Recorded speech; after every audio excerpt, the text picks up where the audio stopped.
ನಮಸ್ಕಾರ ಸ್ನೇಹಿತರೆ, ನಮ್ಮ ಮನೆ ರುಚಿಗೆ ನಿಮಗೆಲ್ಲರಿಗೂ ಸ್ವಾಗತ.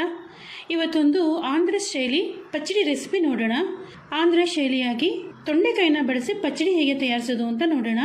ಈ ಪಚ್ಚಡಿ ದೋಸೆ ಜೊತೆ ಚಪಾತಿ ಜೊತೆ ಮಾತ್ರ ಅಲ್ಲದೆ ಬಿಸಿ ಬಿಸಿ ಅನ್ನಕ್ಕೆ ತುಪ್ಪ ಹಾಕ್ಕೊಂಡು ಕಲಿಸ್ಕೊಂಡು ತಿನ್ನೋಕ್ಕೆ ತುಂಬ ರುಚಿಯಾಗಿರುತ್ತೆ. ಒಂದ್ಸಲ ಖಂಡಿತವಾಗ್ಲೂ ಟ್ರೈ ಮಾಡಿ ನೋಡಿ, ಇಷ್ಟಪಡ್ತೀರಾ. ತೊಂಡೆಕಾಯಿ ಪಚ್ಚಡಿ ತಯಾರಿಸೋದಕ್ಕೆ ಮೊದಲು ಬಾಣಲೆಗೆ 2-3 ದೊಡ್ಡ ಚಮಚ ಎಣ್ಣೆ ಹಾಕ್ಕೊಂಡು ಇದಕ್ಕೆ 2 ದೊಡ್ಡ ಚಮಚ ಅಷ್ಟು ಕಡಲೆಕಾಯಿ ಹಾಕ್ಕೊಳ್ಳೋಣ. ಕಡಲೆಕಾಯಿನ ಹಾಕ್ಕೊಂಡು ಎಣ್ಣೆಯಲ್ಲಿ ಸ್ವಲ್ಪ ಹೊತ್ತು ಫ್ರೈ ಮಾಡ್ಕೊಳ್ಳೋಣ. ತುಂಬ ಹೊತ್ತು ಫ್ರೈ ಮಾಡೋದು ಬೇಡ, ಲೋ ಮೀಡಿಯಮ್ ಫ್ಲೇಮಲ್ಲಿ 2-3 ನಿಮಿಷ ಚೆನ್ನಾಗಿ ಫ್ರೈ ಮಾಡ್ಕೊಳ್ಳೋಣ.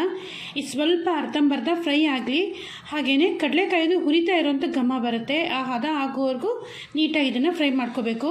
ತುಂಬ ಕೆಂಪಾಗೋ ರೀತಿ ಫ್ರೈ ಮಾಡೋದು ಬೇಡ, ಯಾಕಂದರೆ ಇದಕ್ಕೆ ನಾವು ಮೆಣಸಿನ್ಕಾಯಿನೂ ಹಾಕ್ಕೊಂಡು ಫ್ರೈ ಮಾಡ್ಕೋತೀವಿ. ಕಡಲೆಕಾಯಿನ ಮೊದಲೇ ಚೆನ್ನಾಗಿ ಫ್ರೈ ಮಾಡ್ಕೊಂಡ್ಬಿಟ್ರೆ ಮೆಣಸಿನ್ಕಾಯಿ ಜೊತೆ ಫ್ರೈ ಮಾಡಿದಾಗ ಸ್ವಲ್ಪ ಸೀದೋದ ರೀತಿ ಆಗೋಗುತ್ತೆ, ತುಂಬ ಜಾಸ್ತಿ ಫ್ರೈ ಆಗೋಗುತ್ತೆ.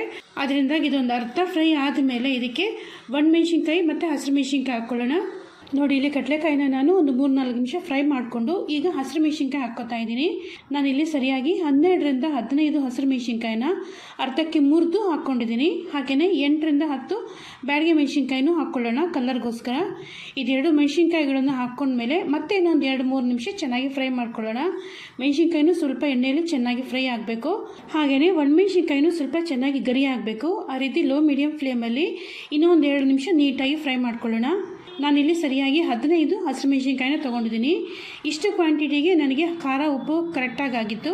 ನೀವು ನೋಡಿಕೊಂಡು ಎಷ್ಟು ತೊಂಡೆಕಾಯಿ ಹಾಕ್ಕೋತೀರಾ ಅದರ ಪ್ರಕಾರವಾಗಿ ಮೆಣಸಿನ್ಕಾಯಿಗಳನ್ನು ಹಾಕ್ಕೋಬೇಕು. ನೋಡಿ, ಇಲ್ಲಿ ಹಸಿರು ಮೆಣಸಿನ್ಕಾಯಿ ಮತ್ತು ಒಣಮೆಣಸಿನ್ಕಾಯಿ ಹಾಕೊಂಡ್ಮೇಲೆ ಮತ್ತೆ 2-3 ನಿಮಿಷ ಚೆನ್ನಾಗಿ ಫ್ರೈ ಮಾಡ್ಕೊಂಡಿದ್ದೀನಿ. ಈಗ ಇದಕ್ಕೆ ಕೊನೆಯದಾಗಿ 1 ಚಿಕ್ಕ ಚಮಚ ಜೀರಿಗೆ ಹಾಕ್ಕೊಳ್ಳೋಣ. ಜೀರಿಗೆ ಹಾಕ್ಕೊಂಡ್ಮೇಲೆ ತುಂಬ ಹೊತ್ತು ಫ್ರೈ ಮಾಡೋದು ಬೇಡ, ಕೊನೆಯಲ್ಲಿ ಇನ್ನೊಂದು ನಿಮಿಷ ಚೆನ್ನಾಗಿ ಫ್ರೈ ಮಾಡಿಕೊಂಡು ಇದನ್ನು ಒಂದು ತಟ್ಟೆಗೋ ಅಥವಾ ಬೌಲ್ಗೋ ಬಗ್ಸಿಟ್ಕೊಳ್ಳೋಣ. ತಣ್ಣಕ್ಕಾಗಬೇಕು ಇದೆಲ್ಲವೂ. ಈಗ ಅದೇ ಬಾಣಲೆಗೆ ಉಳಿದಿರೋಂಥ ಎಣ್ಣೆಗೆ ಇನ್ನೊಂದು ಸ್ವಲ್ಪ ಎಣ್ಣೆ ಹಾಕ್ಕೋತಾ ಇದ್ದೀನಿ. ಇನ್ನು 2 ಚಿಕ್ಕ ಚಮಚ ಅಷ್ಟು ಎಣ್ಣೆ ಹಾಕ್ಕೊಂಡು ಸಣ್ಣದಾಗಿ ಗುಂಡ್ಗೆ ಕಟ್ ಮಾಡಿರೋಂಥ ತೊಂಡೆಕಾಯಿ ಹಾಕ್ಕೋತಾ ಇದ್ದೀನಿ. ನಾನಿಲ್ಲಿ ಸರಿಯಾಗಿ 250 ಗ್ರಾಮ್ ತೊಂಡೆಕಾಯಿ ತೊಗೊಂಡಿದ್ದೀನಿ. ಈ ತೊಂಡೆಕಾಯಿನೂ ಹಾಕ್ಕೊಂಡು ಎಣ್ಣೆಯಲ್ಲಿ ಚೆನ್ನಾಗಿ ಇದನ್ನು ಫ್ರೈ ಮಾಡ್ಕೋಬೇಕು. ತೊಂಡೆಕಾಯಿನ ನಾನು ಚೆನ್ನಾಗಿ 2-3 ಸಲ ತೊಳೆದು ನೀರು ಇಲ್ಲದೇ ಇರೋ ರೀತಿ ನೀಟಾಗಿ ಒರೆಸಿ ಗುಂಡ್ಗೆ ಕಟ್ ಮಾಡಿ ಇಟ್ಕೊಂಡಿದ್ದೆ, ಅದನ್ನು ಫ್ರೈ ಮಾಡ್ಕೋತಾ ಇದ್ದೀನಿ. ಪಚ್ಚಡಿ ತಯಾರಿಸೋದಕ್ಕೆ ತರಕಾರಿಗಳನ್ನಾಗಲಿ ಮೆಣಸಿನ್ಕಾಯಿನಾಗಲಿ ಕಡಲೆಕಾಯಿನಾಗಲಿ ಪದಾರ್ಥಗಳನ್ನು ಚೆನ್ನಾಗಿ ಫ್ರೈ ಮಾಡಿದಷ್ಟು ಪಚ್ಚಡಿ ರುಚಿಯಾಗಿ ಬರುತ್ತೆ. ಹಾಗೆಯೇ ಇದು ಬೇಗ ಕೆಡೋದಿಲ್ಲ. ಚೆನ್ನಾಗಿ ಫ್ರೈ ಮಾಡಿರ್ತೀವಲ್ಲ, ನೀರಿನಂಶ ಇಲ್ಲದೇ ಇರೋ ರೀತಿ ರುಬ್ಬಿರ್ತೀವಿ, ಅದರಿಂದಾಗಿ ಹೆಚ್ಚಿದಿನ ಇಟ್ಟು ಉಪಯೋಗಿಸ್ಕೋಬೋದು. ರುಚಿಯಾಗೂ ಇರುತ್ತೆ, ಸ್ವಲ್ಪನೂ ಹಸಿ ಅಂಶ ಇರೋದಿಲ್ಲ. ಅದರಿಂದಾಗಿ ಎಣ್ಣೆಯಲ್ಲಿ ಸ್ವಲ್ಪ ಹೊತ್ತು ಚೆನ್ನಾಗಿ ಇದನ್ನು ಫ್ರೈ ಮಾಡ್ಕೊಳ್ಳೋಣ. ಒಂದ್ಸಲ ಇದನ್ನು ಫ್ರೈ ಮಾಡ್ಕೊಂಡ್ಮೇಲೆ ಮುಚ್ಚಿಟ್ಬಿಟ್ಟು ಲೋ ಫ್ಲೇಮಲ್ಲಿ ಇದನ್ನು ಸ್ವಲ್ಪ ಹೊತ್ತು ಬೇಯಿಸ್ಕೋಬೇಕು. ಇದು ಸ್ವಲ್ಪ ಚೆನ್ನಾಗಿ ಬೇಯಬೇಕು, ಹಾಗಂತ ತುಂಬ ಹೊತ್ತು ಹಾಗೆ ಬಿಟ್ಬಿಡಬಾರ್ದು. ಮಧ್ಯ ಮುಚ್ಚಳ ತೆಗೆದು ಕೆದಕ್ತಾ ಇರಬೇಕು. ಮುಚ್ಚಳ ತೆಗೆದು ಕೆದಕ್ತಾ ಇದು ಚೆನ್ನಾಗಿ ಈ ರೀತಿ ಬೇಯೋ ರೀತಿ ಸಾಫ್ಟ್ ಆಗೋ ರೀತಿ ಚೆನ್ನಾಗಿ ಬೇಯಿಸ್ಕೊಳ್ಳೋಣ. ನೋಡಿ, ತೊಂಡೆಕಾಯಿನ ಮುಚ್ಚಿಟ್ಟು ಚೆನ್ನಾಗಿ ಬೇಯಿಸ್ಕೊಂಡಿದ್ದೀನಿ. ಸ್ವಲ್ಪನೂ ನೀರು ಹಾಕಿಲ್ಲ, ಆದ್ರೂ ನೋಡಿ ಚೆನ್ನಾಗಿ ಬೆಂದಿರುತ್ತೆ, ಸಾಫ್ಟ್ ಆಗಿರುತ್ತೆ. ಈಗ ಇದಕ್ಕೆ ಟೊಮೆಟೊ ಹಾಕ್ಕೊಳ್ಳೋಣ. ನಾನಿಲ್ಲಿ 2 ಚೆನ್ನಾಗಿ ಹಣ್ಣಾಗಿರೋಂಥ ಟೊಮೆಟೊನ ದೊಡ್ಡ ಹೋಳಾಗಿ ಹಚ್ಚಿಟ್ಕೊಂಡಿದ್ದೆ, ಅದನ್ನು ಹಾಕ್ಕೊಂಡಿದ್ದೀನಿ. ಹಾಗೆ ಹುಣಸೆಹಣ್ಣು ಹಾಕ್ಕೊಳ್ಳೋಣ. ಹುಣಸೆಹಣ್ಣು ತುಂಬ ಬೇಡ, ಒಂದು ನಲ್ಲಿಕಾಯಿ ಗಾತ್ರಷ್ಟು ಹುಣಸೆಹಣ್ಣು ಹಾಕ್ಕೊಂಡ್ರೆ ಸಾಕು. ಕೊನೆಯದಾಗಿ ಇದಕ್ಕೆ 1 ಹಿಡಿ ಕೊತ್ತಂಬರಿ ಸೊಪ್ಪು ಹಾಗೆ ಅರ್ಧ ಚಿಕ್ಕ ಚಮಚ ಅರಿಶಿನ ಹಾಕ್ಕೊಂಡು ಮತ್ತೆ ಇದನ್ನು 2-3 ನಿಮಿಷ ಚೆನ್ನಾಗಿ ಫ್ರೈ ಮಾಡ್ಕೊಳ್ಳೋಣ. ಟೊಮೆಟೊ ಹಾಕಿದ್ಮೇಲೂ ಸ್ವಲ್ಪ ಹೊತ್ತು ಫ್ರೈ ಮಾಡ್ಕೋಬೇಕು. ಟೊಮೆಟೊನು ಚೆನ್ನಾಗಿ ಬೇಯಬೇಕು. ಟೊಮೆಟೊ ನೀರಿನಂಶ ಬಿಟ್ಕೊಳ್ಳುತ್ತೆ, ಅದರಿಂದಾಗಿ ಚೆನ್ನಾಗಿ ಇದನ್ನು ಎಣ್ಣೆಯಲ್ಲಿ ಈ ರೀತಿ 1-2 ನಿಮಿಷ ಚೆನ್ನಾಗಿ ಫ್ರೈ ಮಾಡಿಕೊಂಡು ಇದೊಂದು ಅರ್ಧ ಸಾಫ್ಟ್ ಆದಮೇಲೆ ಮತ್ತೆ ಮುಚ್ಚಿಟ್ಬಿಟ್ಟು ಸ್ವಲ್ಪ ಹೊತ್ತು ಬೇಯಿಸ್ಕೊಳ್ಳೋಣ. ಮತ್ತೆ ಲೋ ಫ್ಲೇಮಲ್ಲೇ ಮುಚ್ಚಿಟ್ಬಿಟ್ಟು ಮಧ್ಯೆ 1-2-3 ನಿಮಿಷ ಕೆದಕ್ತಾ ಟೊಮೆಟೊ ಪೂರ್ತಿಯಾಗಿ ಸಾಫ್ಟ್ ಆಗೋ ರೀತಿ ಚೆನ್ನಾಗಿ ಬೇಯೋ ರೀತಿ ನೀಟಾಗಿ ಬೇಯಿಸ್ಕೊಳ್ಳೋಣ. ನೋಡಿ, ಮುಚ್ಚಿಟ್ಬಿಟ್ಟು ಮತ್ತೆ ಇನ್ನೊಂದು 5-8 ನಿಮಿಷ ಬೇಯಿಸ್ಕೊಂಡಿದ್ದೀನಿ. ಟೊಮೆಟೊ ಎಲ್ಲವೂ ಚೆನ್ನಾಗಿ ಬೆಂದಿದೆ. ಈಗ ಸ್ಟವ್ ಆಫ್ ಮಾಡಿ ಇದೆಲ್ಲವೂ ತಣ್ಣಕ್ಕಾಗಿ ಬಿಟ್ಬಿಡೋಣ. ತಣ್ಣಕ್ಕಾದ್ಮೇಲೆ ಮಿಕ್ಸಿಗೆ ಹಾಕ್ಕೋಬೇಕು. ಒಂದು ಸಲ ಹುರಿದಿರೋ ಪದಾರ್ಥಗಳೆಲ್ಲವೂ ತಣ್ಣಕ್ಕಾದ್ಮೇಲೆ ಇದನ್ನು ಮಿಕ್ಸಿ ಜಾರ್ಗೆ ಹಾಕ್ಕೊಳ್ಳೋಣ. ಮೊದಲು ನಾವು ಹುರಿದಿಟ್ಕೊಂಡಿರುವಂಥ ಮೆಣಸಿನ್ಕಾಯಿ ಮತ್ತು ಕಡಲೆಕಾಯಿನ ಮಿಕ್ಸಿ ಜಾರ್ಗೆ ಹಾಕ್ಕೊಂಡು ಇದನ್ನು ಒಂದು ಅರ್ಧ ರುಬ್ಕೊಳ್ಳೋಣ. ಸ್ವಲ್ಪ ಪಲ್ಸ್ ಮಾಡೋದು 1-2-3 ಸಲ ಚೆನ್ನಾಗಿ ರುಬ್ಕೊಂಡ್ರೆ ಈ ರೀತಿ ತರಕಾರಿಯಾಗಿ ಪುಡಿ ಆಗುತ್ತೆ.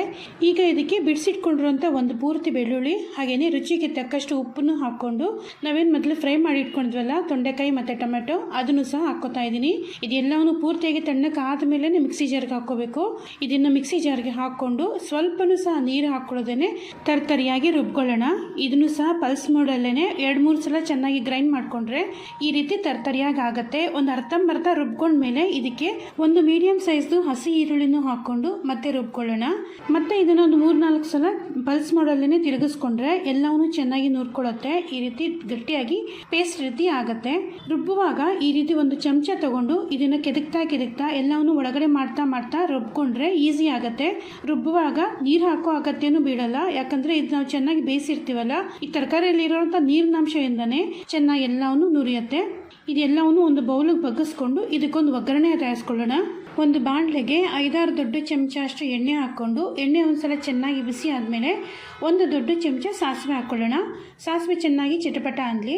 ಸಾಸಿವೆ ಒಂದ್ಸಲ ಚೆನ್ನಾಗಿ ಚಟಪಟ ಅನ್ನೋಕ್ಕೆ ಶುರು ಆಗ್ತಾ ಇದ್ದಂಗೆ ಇದಕ್ಕೆ ಒಂದು ದೊಡ್ಡ ಚಮಚ ಕಡಲೆಬೇಳೆ, ಒಂದು ದೊಡ್ಡ ಚಮಚ ಉದ್ದಿನಬೇಳೆ, ಹಾಗೆಯೇ ಒಂದು 3-4 ಒಣಮೆಣಸಿನ್ಕಾಯಿನ ಮುರಿದು ಹಾಕ್ಕೊಂಡು ಸ್ವಲ್ಪ ಹಸಿ ಕರಿಬೇವನ್ನು ಸಹ ಹಾಕ್ಕೊಳ್ಳೋಣ.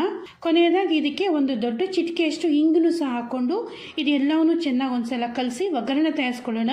ನಾನಿಲ್ಲಿ ಬೆಳ್ಳುಳ್ಳಿ ಹಾಕ್ಕೊಂಡಿಲ್ಲ ಒಗ್ಗರಣೆ ತಯಾರಿಸುವಾಗ, ಬೇಕಾದರೆ ನೀವು ಒಂದು ಸ್ವಲ್ಪ ಬೆಳ್ಳುಳ್ಳಿನ ಸಹ ಜಜ್ಜಿ ಹಾಕ್ಕೊಂಡು ಒಗ್ಗರಣೆ ತಯಾರಿಸ್ಕೋಬೋದು. ನೋಡಿ, ಒಗ್ಗರಣೆನ ಲೋ ಫ್ಲೇಮಲ್ಲಿ ಸ್ವಲ್ಪ ಹೊತ್ತು ಕೆದಕ್ಕೊಂಡು ಇದನ್ನು ತಯಾರಿಸಿರುವಂಥ ಪಚ್ಚಡಿ ಮೇಲೆ ಹಾಕ್ಕೊಳ್ಳೋಣ. ತಯಾರಿಸಿರುವಂಥ ಒಗ್ಗರಣೆ ಮತ್ತು ತಯಾರಿಸಿರುವಂಥ ಪಚ್ಚಡಿ ಎರಡನ್ನೂ ಚೆನ್ನಾಗಿ ಒಂದ್ಸಲ ಕಲಿಸ್ಕೊಳ್ಳೋಣ. ಈ ರೀತಿ ಪಚ್ಚಡಿಗಳನ್ನು ತಯಾರಿಸಿದಾಗ ಇದನ್ನು ಯಾವುದೇ ಕಾರಣಕ್ಕೂ ಒಗ್ಗರಣೆಗೆ ಹಾಕಿ ಬಾಡ್ಸಕ್ಕೆ ಹೋಗಬಾರ್ದು. ಒಗ್ಗರಣೆಗೆ ಹಾಕಿ ಬಾಡಿಸೋದೇನೆ ಇದ್ರ ಮೇಲೆ ಬಿಸಿ ಒಗ್ಗರಣೆ ಹಾಕ್ಕೊಂಡು ಚೆನ್ನಾಗಿ ಕಲಿಸ್ಕೋಬೇಕು. ಇಷ್ಟೇ ನೋಡಿ, ಒಗ್ಗರಣೆ ಹಾಕಿ ಚೆನ್ನಾಗಿ ಕಲಿಸ್ಕೊಂಡ್ರೆ ರುಚಿಯಾಗಿರುವಂಥ ತೊಂಡೆಕಾಯಿ ಪಚ್ಚಡಿ ತಯಾರಾಗಿರುತ್ತೆ. ಇದನ್ನು ಒಂದ್ಸಲ ಚೆನ್ನಾಗಿ ಕಲಿಸ್ಬಿಟ್ಟು ಪೂರ್ತಿಯಾಗಿ ತಣ್ಣಕ್ಕಾದ್ಮೇಲೆ ಒಂದು ಏರ್ಟೈಟ್ ಕಂಟೈನರಲ್ಲಿ ಹಾಕಿ ಫ್ರಿಜ್ಜಲ್ಲಿ ಇಟ್ಕೊಂಡು ಉಪಯೋಗಿಸ್ಕೊಳ್ಳಿ. ಫ್ರಿಜ್ಜಲ್ಲಿ ಇಟ್ಕೊಂಡು ಉಪಯೋಗಿಸ್ಕೊಂಡ್ರೆ ಸುಮಾರು ಒಂದು ವಾರ 10 ದಿನದವರೆಗೂ ಉಪಯೋಗಿಸ್ಕೋಬಹುದು. ಎಲ್ಲ ಪದಾರ್ಥಗಳನ್ನು ಚೆನ್ನಾಗಿ ಹುರಿದು ಸ್ವಲ್ಪ ನೀರಿನಾಂಶ ತೋರಿಸೋದನ್ನೇ ತಯಾರಿಸಿಟ್ಕೊಂಡಿರ್ತೀವಲ್ಲ, ಅದರಿಂದಾಗಿ ಹೊರಗಡೆ ಇಟ್ಟು ಉಪಯೋಗಿಸೋಂಗಿದ್ರು 2-3 ದಿನದವರೆಗೂ ಕೆಡದೇನೆ ಚೆನ್ನಾಗಿರುತ್ತೆ. ನೋಡಿದ್ರಲ್ಲ, ತೊಂಡೆಕಾಯಿ ಪಚ್ಚಡಿ ತಯಾರಿಸೋದು ಎಷ್ಟು ಸುಲಭ, ಎಷ್ಟು ಚೆನ್ನಾಗಿ ಆಗುತ್ತೆ ಅಂತ. ನೀವು ಒಂದ್ಸಲ ಟ್ರೈ ಮಾಡಿ ನೋಡಿ, ಖಂಡಿತವಾಗ್ಲೂ ಇಷ್ಟಪಡ್ತೀರಾ. ನಾನೀಗಾಗಲೇ ಸಾಕಷ್ಟು ಉಪ್ಪಿನಕಾಯಿ ಮತ್ತು ತೊಕ್ಕು ರೆಸಿಪಿಗಳನ್ನು ತೋರಿಸಿದ್ದೀನಿ. ಆ ರೆಸಿಪಿಗಳ ಪ್ಲೇಲಿಸ್ಟನ್ನು ನಾನು ವಿಡಿಯೋ ಕೊನೆಯಲ್ಲಿ ಹಾಕಿರ್ತೀನಿ. ನಿಮ್ಗೆ ಇಷ್ಟವಾದದ್ದನ್ನು ನೋಡಿ ಟ್ರೈ ಮಾಡಿ. ನನ್ನ ವಿಡಿಯೋ ಇಷ್ಟ ಆಗಿದ್ದರೆ, ರೆಸಿಪಿ ಚೆನ್ನಾಗಿ ಅನಿಸಿದರೆ ಲೈಕ್ ಮಾಡಿ, ನಿಮ್ಮ ಫ್ರೆಂಡ್ಸ್ಗೆ ರಿಲೇಟಿವ್ಸ್ಗೆ ನನ್ನ ವಿಡಿಯೋನ ಶೇರ್ ಮಾಡಿ. ನನ್ನ ಚಾನಲ್ಗೆ ಇನ್ನೂ ಸಬ್ಸ್ಕ್ರೈಬ್ ಮಾಡಿಲ್ಲ ಅಂದರೆ ಈಗಲೇ ಸಬ್ಸ್ಕ್ರೈಬ್ ಮಾಡ್ಕೊಳ್ಳಿ. ಮುಂದಿನ ವಿಡಿಯೋಗಳಲ್ಲಿ ಭೇಟಿಯಾಗೋಣ. ನಮಸ್ಕಾರ.